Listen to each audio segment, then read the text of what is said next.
Good morning, good morning. Thank you so much for joining me. This is the lovely podcast, The Endurance of Labor Laws. I am your lovely host, Lesley Sullivan, and today is episode 47, and we are going to take a look at the American Guild of Musical Artists.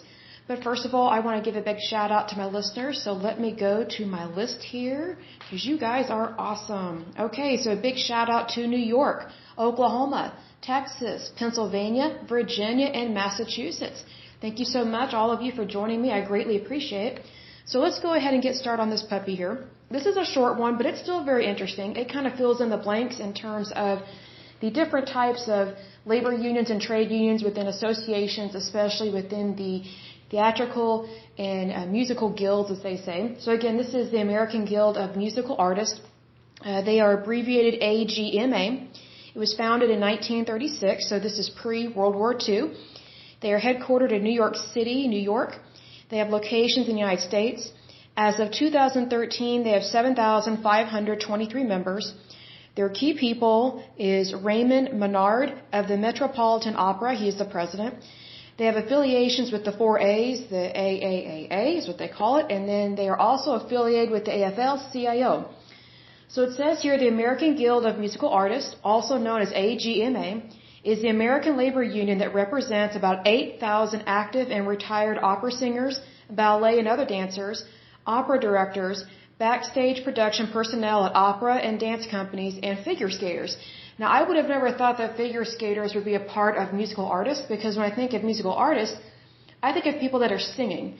But this includes people that actually do dance productions and things like that. So a non-speaking role, but they're still performing. That's really neat. So then it talks about their jurisdiction. It says, according to its website, it is the labor organization that represents the men and women who create America's operatic, choral, and dance heritage. AGMA claims exclusive jurisdiction over all aspects of the work of its members and shares some Broadway jurisdiction with its sister union, Actors Equity Association. Any artist who performs at principal American opera or dance companies works under AGMA contracts.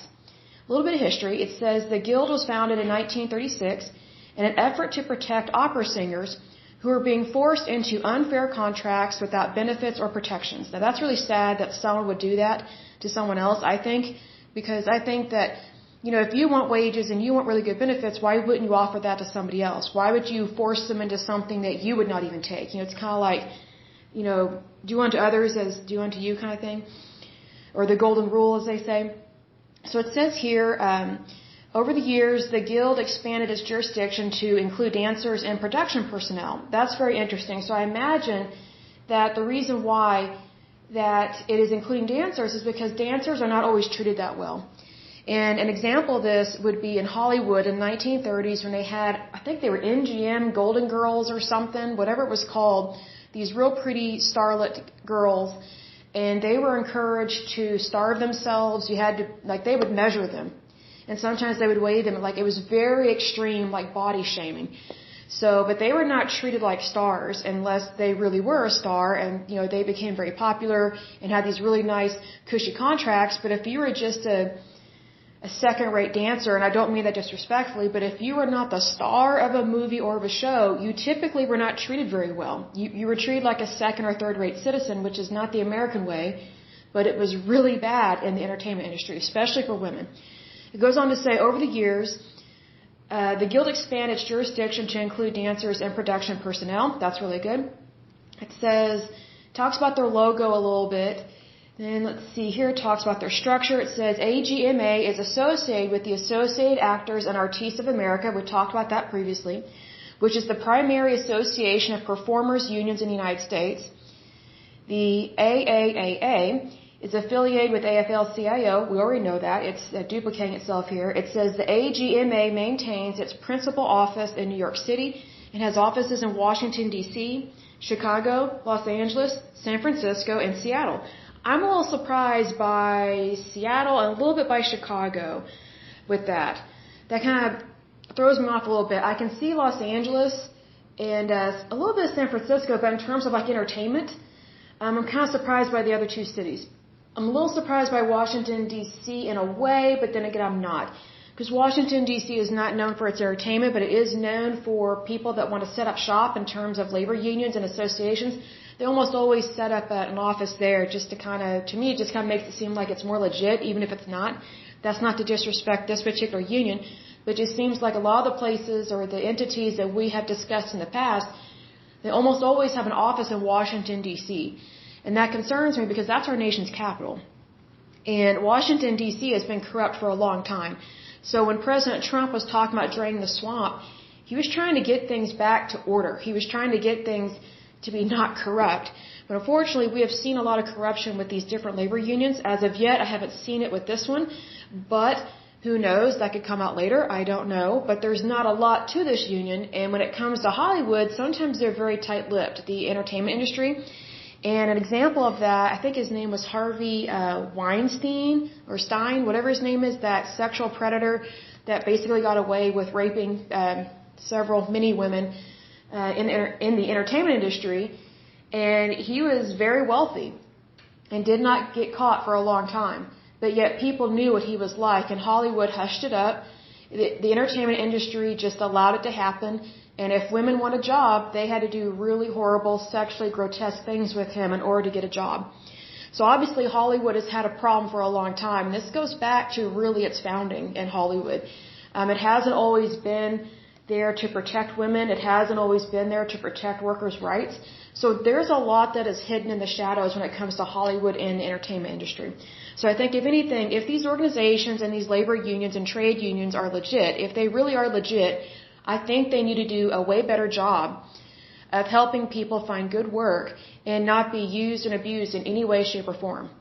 You know, what I find interesting is when Hollywood toots its horn, that it really cares about people and, equal rights and, equality and all these different causes, but yet look at all the scandals that have been covered up and hidden in Hollywood for years. It's been really grotesque. I mean, it's been really shocking, some of the things we hear about. And it's almost always something that's been going on for like at least a decade, when a lot of this stuff could have been stopped from the very beginning if people had actually cared to do what is right. But unfortunately, a lot of crazy stuff happens in Hollywood and in the entertainment industry, and it's not. And I'm not even referring to the pornography industry, because to me, I think of the pornography industry as its own industry. To me, it's not really completely under the umbrella of Hollywood or entertainment, because it's a very different type of entertainment. In fact, it's not entertainment. It's a way of degrading human beings, especially women and children. But it's one of those things that if this country really wanted to take a stand, it would stop buying that material. It would stop endorsing those people. It would stop supporting those actors and actresses, and also the directors and the producers and the investors. They would call them out on this. But as a nation, as a country, we haven't done that. So whose fault is that? That's our fault, the citizens' fault. And it's also the consumer's fault. Like, people that continue to buy into this stuff and watch these things and go to these events and things like that, if it's not on the up and up, and if you know there's a crook that has been promoting stuff and is involved in that production of whatever you're viewing or seeing or purchasing, then it's time to walk away from some of that stuff. So what I find interesting is that we have some of these unions in the entertainment industry that have been around for a long time. Okay, pre-World War II, some of them turn of the century. But they haven't really taken a stand for basic human rights. Again, they toot their horn all day and all night that they care about people, and then they try and tell the rest of the United States, especially the Bible Belt in the South, how to act and behave, but yet they can't even walk the walk or talk the talk right. Like, it has to match. They talk the talk, but they don't walk the walk. So it's kind of like, I don't really believe in everything that they say and do. It doesn't mean that all their members are bad, not by any means. I just wonder if their members really know what's going on.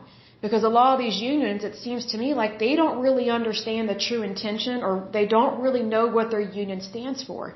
They like the idea, they like the glamour, they like the title, they like the slogan, they like the logo, the image, the popularity, the parties, the get-togethers, all that stuff. But that's not what makes a union or an organization good. And that's not what makes it successful. You can have all the parties you want all day and all night, but if you're still turning a blind eye to really bad things, guess what? You're still turning a blind eye to really bad things. So that's where I get concerned with things like this. So it goes on to say, as with most labor unions, AGMA structure includes both a professional staff of employees who administer the union and a system of internal government that sets the policy for the union. That's very interesting. So right there we know that they have people that are in charge, and they're setting the standard and they're setting the policies for these different groups, right? Well, how come we're still having a lot of these problems in Hollywood and the entertainment industry? It's like, who are they electing into these offices that it's just flaky stuff going on? It's really weird. So it's one of those things where it's that phrase, what's it, misery loves company? Like sometimes it's very hard to break through a brick wall. And that's what it's like sometimes with dealing with Hollywood and these elitists that are super wealthy in Hollywood that love to tell the rest of us what to do. But it's like, you know what? You know, we have different lifestyles, I grant that, on so many levels, whether it's for religion, sexuality, political platforms and things like that. But when it comes down to basic human dignity, it should be just that, basic human dignity. So when I don't see that they are guarding and protecting that, they're just pushing their own agenda, then it makes me not really believe in what they do. So let's move on. It says AGMA's governing entity is called the Board of Governors and is composed of elected officers who are members of the union and elected by the members of the union. AGMA's current president is Ray Menard. AGMA's senior staff consists primarily of negotiators, including National Executive Director Leonard Eggert. AGMA differs from other performers' unions in that it does not prohibit its members from performing non-union work. Now that actually, I'm surprised to hear. I think it's a great thing. I think they should be able to work wherever they want, because if you remember in a previous podcast, I gave the example of using Chris Pine, and I don't know him personally. I've never met him. I don't know what his work style is. All I know is, for the most part, I like his work. I haven't seen anything that I don't like. But I used the example that, what if he was in one of these unions, not necessarily this one, but let's say he was in one of these entertainment unions and he actually wanted to go work somewhere, but the place that he would be working at would not be included in his union's jurisdiction. Therefore, he would be banned from working for those people or that organization or that studio or that company. And if he did go work for them because they're not within his contract or they're not seen as who to work for within his union, and again, this is fictitious. I'm not saying this is true because I have no idea. What I'm saying is that if he actually did go work for someone that was considered non-union work and he was part of a union that forbid that, he could permanently be kicked out of his actors union that he's in. And again, I don't know which one he's in. I'm not saying that. I'm just giving the example that it's really nice to see that this particular union does not prohibit their members from working where they want to work. Because, again, I think, why would you want to prohibit someone from earning a living? Why would you interfere with someone trying to, get access to food, water, and shelter, and then work towards a retirement or have their own really good health insurance benefits, things like that? Like, to me, it is really evil to interfere with someone's livelihood. And that's what some of these unions do. They directly interfere and prohibit some people, their members, from having a livelihood because they're so desperate for control. Here, it's somewhat the opposite. I don't know everything about this particular union, but one of the best things I've seen so far is that it does not prohibit its members from performing non-union work. So that means they can go anywhere and work wherever they want, which is awesome because I say, if you are an actor or performer, whatever the case may be, I say go ahead and line up all your work for the entire year or two. Like just go ahead and line up those contracts or line up that work and, it's your life, go live it. Go earn a living. I think that's great. So it goes on to say the AGMA also provides an extensive network of attorneys and negotiation specialists to defend the rights of its members. That is actually really nice to see, but also concerning, and here's why. What I think is nice about it is that their members are protected. So if ever they are dealing with a company or a organization, or they're not sure about a contract, they can easily just notify one of their attorneys or one of their negotiators and say, hey, can you take a look at this? I'm not sure about it. Can you give me the thumbs up or the thumbs down, or let me know what's the best way to negotiate this? I really want to work for him, but something's just not lining up. Can you give me some guidance on this? I think that's great. On the flip side of that, on the other side of that coin is the extreme. So what concerns me with having an extensive network, which is what it says it has an extensive network of attorneys and negotiation specialists. What if they're bullies? What if they are completely unrealistic about other people's labor and what they can afford and what they can do and what a company can actually pay somebody? That's where I get concerned with that. So then it talks about their 50th anniversary gala. I don't really care to go into that. It was in 1986 at the New York State Theater. They basically raised a lot of money, gave away a lot of awards, had some special highlights, that kind of thing. Which there's nothing wrong with that. They're raising funds. They're doing what they can. That's awesome. And it lists their past presidents, and I'm not going to list all these people, but at least they list them. I just wish they had listed their term of when they were actually in office. So that would actually give me a better feeling about. But what I do like about this one is that this particular one seems more legit than the previous one we discussed because it actually lists the total number of members. It has more information. It is a short article. I wish it would describe its founding more instead of just saying, hey, we were founded in 1936, but it only gives like one or two sentences about its history and its founding, and I just find that odd because I would think that if your organization was founded back in 1936, I would think there would be more data and more information that would be available. Because I look at it this way, let's say you and I were to go to a museum of the American Guild of Musical Artists. I'm just making this up. I don't know if there is a museum. I doubt that there is. But let's say that there is a museum and we go to the museum. There probably would be only one exhibit. And there probably would not be very much in it because they don't list hardly anything. They don't show anything. Like there's really no photographs with this that I've come across. Like there's no details. I just find that really weird that they've been around since 1936, but there's really no documentation between 1936 and today. That gets my attention really quick because I look at it this way. You and I, we know when we were born and we have baby pictures and we have pictures of every year that we went to school, well, except for me in high school. Like once I graduated and went to college, I threw away my yearbooks from high school because I did not particularly enjoy high school. So I was like, why do I want to look at this? It wasn't very pleasant for me. I had some good friends in high school, but it was a tough time for me. But anyway, generally speaking, you have pictures to really not designate, but to signify a particular year. We went here on this day this year, we had this vacation, we did this, I met this person, went to this party, but there's like nothing associated with this. And I find this really odd with AGMA that there's just not a lot of historical data. So that always gets my attention. And plus the fact that they are affiliated with that Quad A one, the AAAA, so it's like Alcoholics Anonymous, but with an additional A, even though I'm not saying they're alcoholics, but it's hard to say 4 A's in a row. But it just always gets my attention when the data is not there. Because just from a staff accountant and auditor point of view, it just doesn't look good. Because it's like if you really want people to know who you are and to believe in what you're doing, then you would really want to toot your horn on it. Like you would really want people to know who you are, what you stand for, the good that you do, and also it doesn't list anything political, which I find very odd because typically when it comes to dealing with artists and musicians and anything to deal with the theatrical, they typically go left on this. They swing left. They swing left to the Democrat, to the socialist, fascist, or communist. Those are totally different fields that just listed, but they tend to go left. They haven't mentioned any of that. So I find that very odd.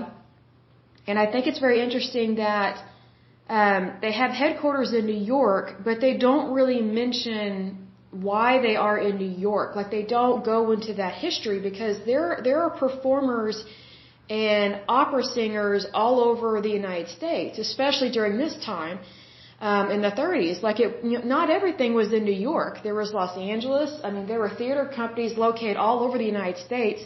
Some of them, a lot of them failed due to the stock market crash, the Great Depression, and then we had the Dust Bowl here in Oklahoma, which was really bad. We had people starving here, and then we had World War II happen.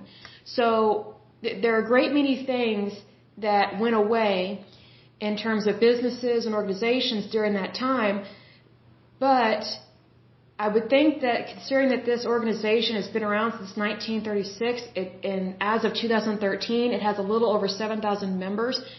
How come they don't have the history? I just think that's weird, because I would think that they would show it from the 30s, 40s, 50s, 60s, 70s, 80s, 90s, 2000s to now. But there's nothing. It's very vague. So that kind of gets my attention with that. Maybe there's a reason. I don't know, but it doesn't look good from my personal point of view on that. Because history is history. I would think you would want people to know who you are, what you stand for, and what you're proud of. You know, what you love to support in your communities and things like that. But anyway, that is it for this lovely podcast. Let me take a look at my list and see what the next one will be. It will either be the American Guild of Variety Artists or the Guild of Italian American Actors. I'm really looking forward to that one. So that one is really good. Okay, but until next time, I pray that you're happy, healthy, and whole, that you have a wonderful day and a wonderful week. Thank you so much. Bye-bye.